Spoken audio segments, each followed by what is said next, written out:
Hey everyone, welcome back to another exciting episode of Tech Productions. Today I bankrupt once again by Jimmy, Jake, and Chase. That's not true. What's going on, y'all? What's up? And today's matchup is Jimmy versus Chase. Jimmy has brought back 3-Han, which is kind of his classic trope at this point. It's either this or it's you have another deck you tend to play. You played Broly card, extra card Broly, and very rarely we'll see you bring Gogeta back out, I think. I mean, maybe. Fair enough. Maybe a little bit of what's the flamboyant homie Whis. You haven't brought Whis out in a while, so I mean, I have a stack of yellow cards and one of them says Whis on it, so I don't know. Maybe soon. And speaking of yellow cards, we have Chase here with actually set 2 Golden Frieza, and I saw Jimmy flip over for like half a second. I think it was a Judge promo Golden Frieza, which is very old, I think. Mm-hmm.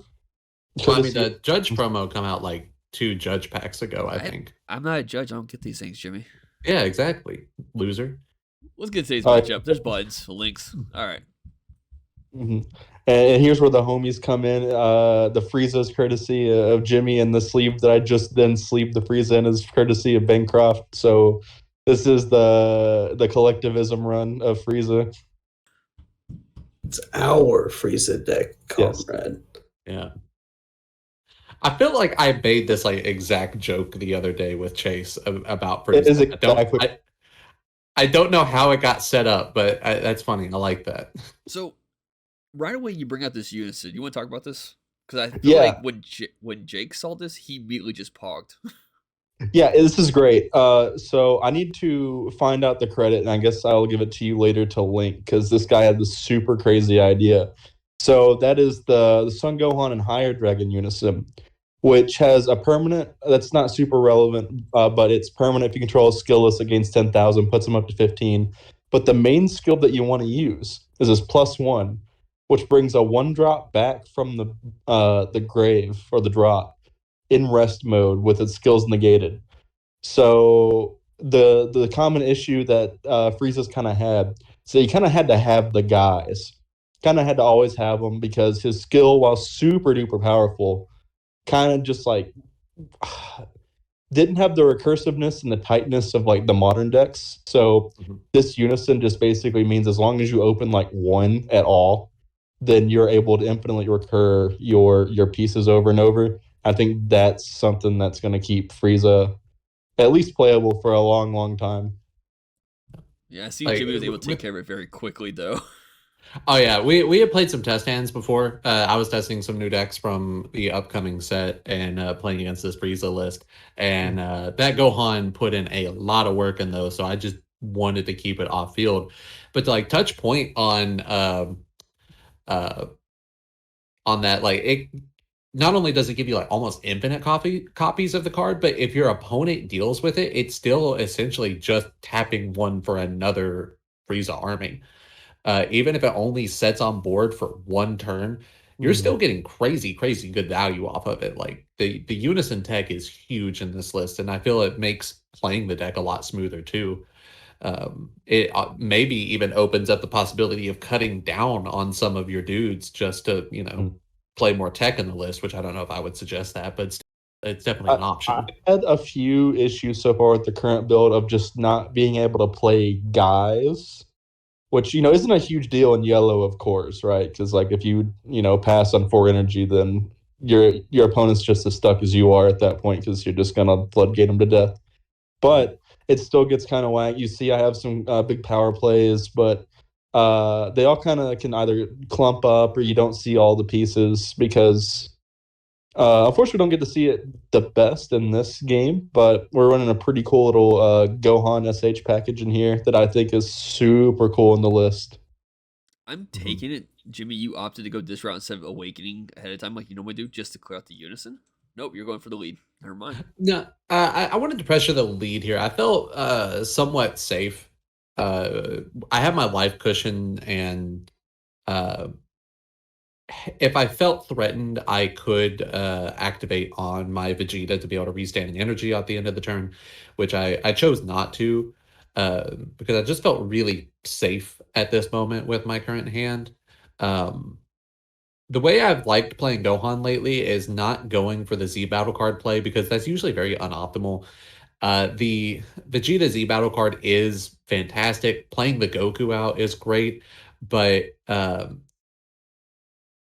I find that I just prefer to let my opponent awaken me, because I can awaken at 5 life, and then utilizing that energy on, stuff like my dual attacking Piccolos, my Gohan Piccolos, various other plays that I can make, because everything in the deck plays for 1 to 2 energy outside of the Gohan rare.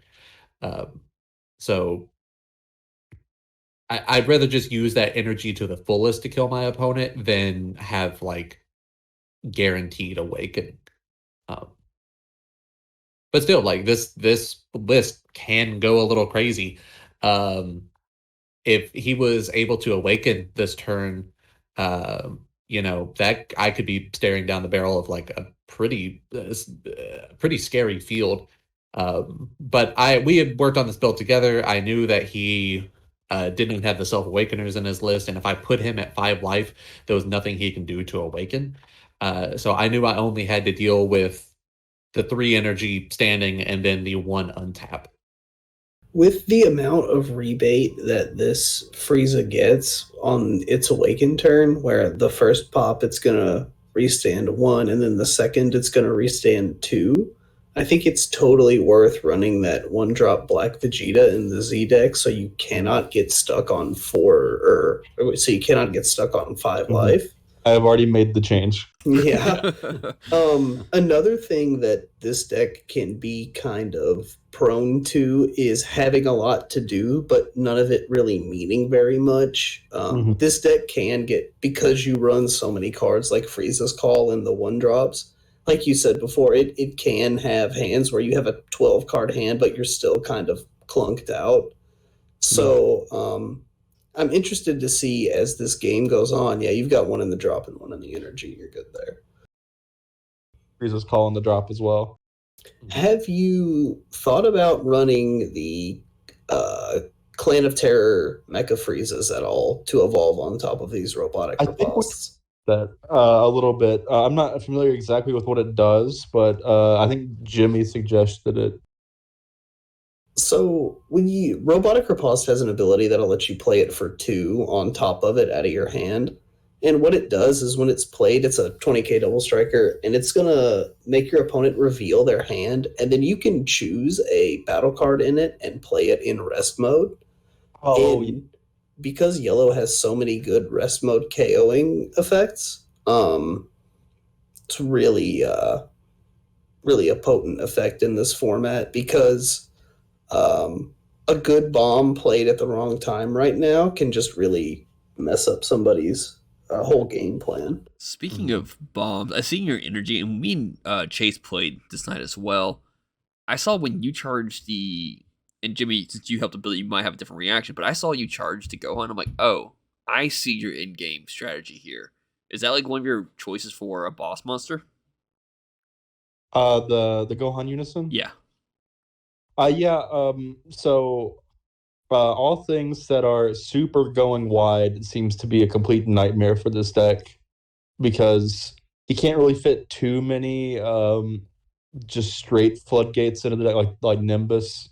So like I try to run like Robotic Riposte, but if you're going super wide, the card gets worse and worse and worse. So if the strategy is just like a bunch of dudes, I think the Gohan's super good. But right here, I didn't really see the value. He went kind of narrow this time. Now he's starting to expand out. But I had a Nimbus. I'm pretty sure I had some Robotic Riposte. So I was like, I don't really need it for this exact situation, which may be a misplay. I don't know. I do want to come in here. I don't remember if I catch missing the discard on this Goku Vegeta. I don't think I caught it, but I think in the grand scheme, I don't think it did much. My discard definitely would have been I had a second copy of Gohan Piccolo, which if you have played 3Han at all, you know that the 1-cost 10Ks can get a little cloggy in your hand when it comes to drawing 3. So that would have been my discard. It actually probably would have helped me out to get that discard off. But I do want to point that out. Yeah, this one-drop Frieza out of the Z deck is a really good inclusion for this list because it means you always have access to be able to get your 2 energy rebate on the backside as long as you're willing to pay a Z energy. Also, just a 15k dude Yeah. is just something, right? Because like that's sort of the glory of the Z deck is sometimes when your hand's stuck, you have this guaranteed thing that you can go into. Like, I think that Frieza is probably one of the best Z battle cards because it's a 15k and it's a 1/1, if I recall correctly, which means any yellow deck, you immediately have a card that could do something to an opponent's leader or cause your opponent to have to combo a card off to protect themselves or even negate an attack. 'Cause I don't think there's a lot of 1/1 50ks, and if you happen to be playing the life flip Frieza, it has cool effects for it. Yeah, which nobody watching this video should be doing that. All right, I know my next deck is going to be. All right. Okay. We'll look for a brand new video on AOP last place life flip Frieza deck. That's gonna be a real barn burner right there. Here's a hard decision that I end up having to make. I didn't want to.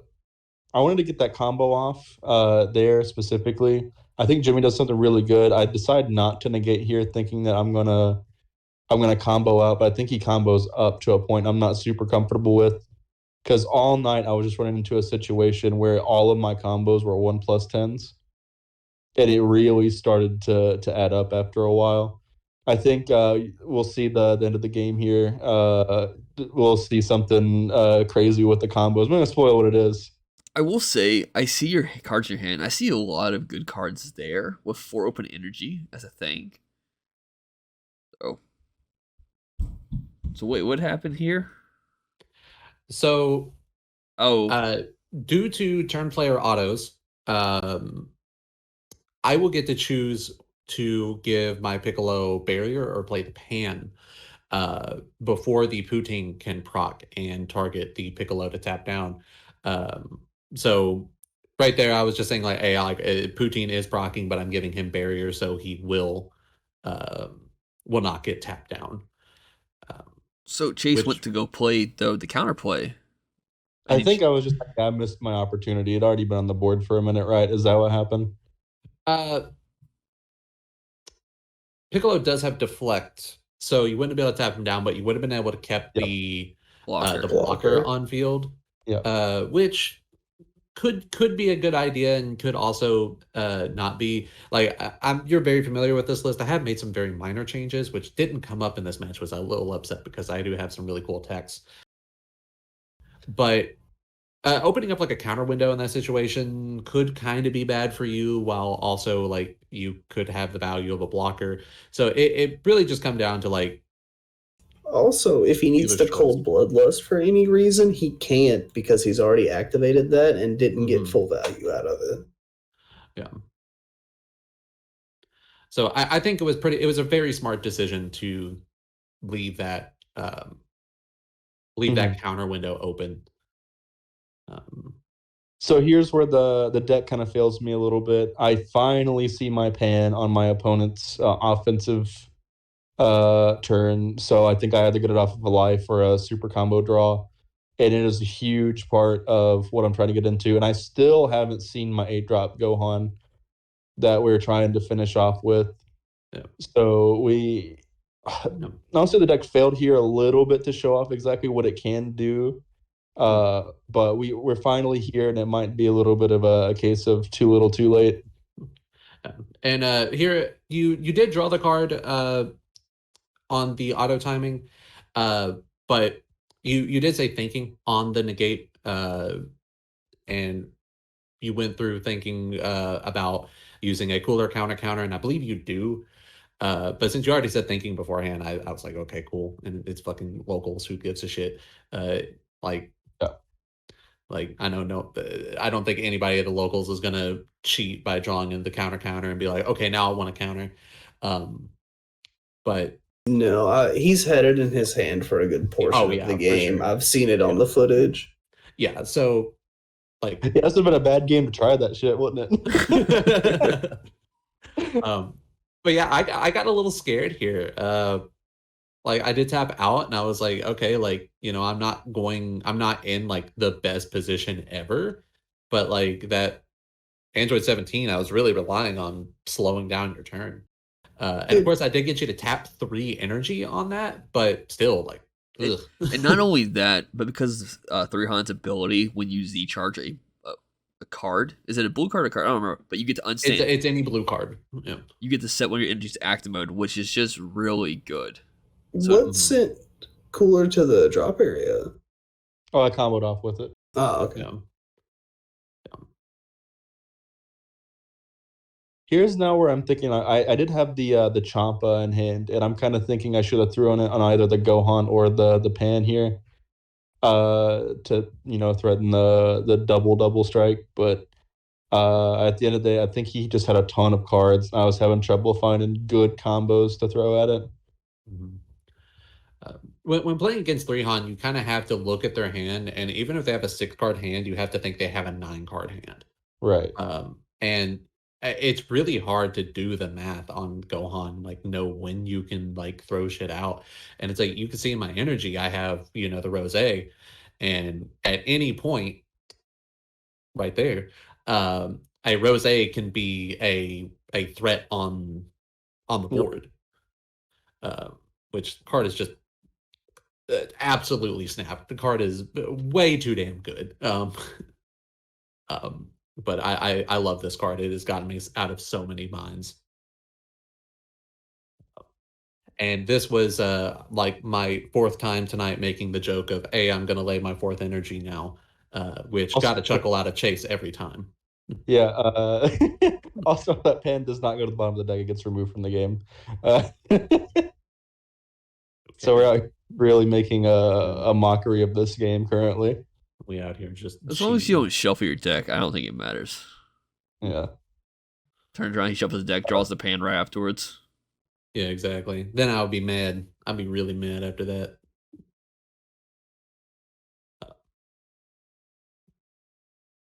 But I mean, if you're any Dragon Ball player, you have to feel good at this moment. Your opponent's at 1 life; they're tapped out. It is yellow. They do have a lot of really good tools, but you're actually under Nimbus right now. Mm-hmm. So this is your last attack going through. It looks like it's a good attack, though.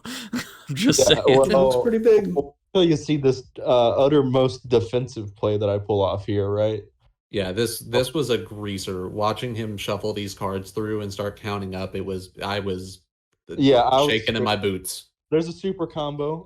I don't even choose a target because I know that's already so good. There's my other combo. The rest are non-comboable cards. Dang. Oh, no. It happens sometimes. Yeah, they were all their 1+10s or extra cards or anything of the sort. And I was like, well, that was a bad time for this to happen. And with that being said, thank you for tuning in. Keep in mind his buttons, stuff down in the links. Bye.